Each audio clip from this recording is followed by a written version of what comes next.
So this is a quick tutorial on how to use the Eyelights. So the Eyelights are a very powerful tool for changing the brain and also a very easy tool to use because all you have to do is wear them.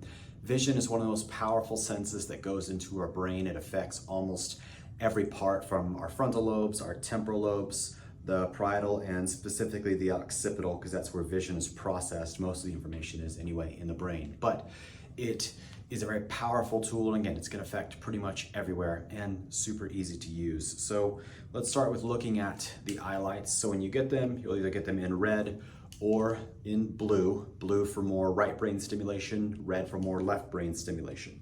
But when you get them, you'll see that they've got these two buttons here on the back side that'll be facing you.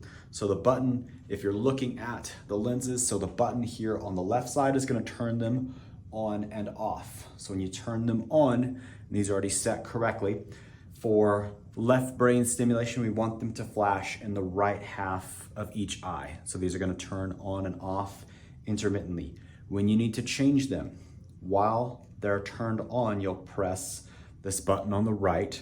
When it flashes, you'll press this button and this will change the settings. So you can change it to be in one eye, in the other eye. You can change it being the left half of each eye or the right half. Again, when we have the red glasses, we want them in the right half of each eye when you're wearing them. Or for the blue Eyelights, when you turn these on, they're gonna be in the left half of each eye. And you'll see as I turn them on, they'll be flashing on the left side, in here, just like that, the left half of each eye. And again, if you ever notice that they're opposite or if maybe they're flashing, if you accidentally press this button on the right, just press that to correct them. Again, one more time. Blue glasses, lights are flashing the left half of each eye. Red glasses, they're flashing on the right.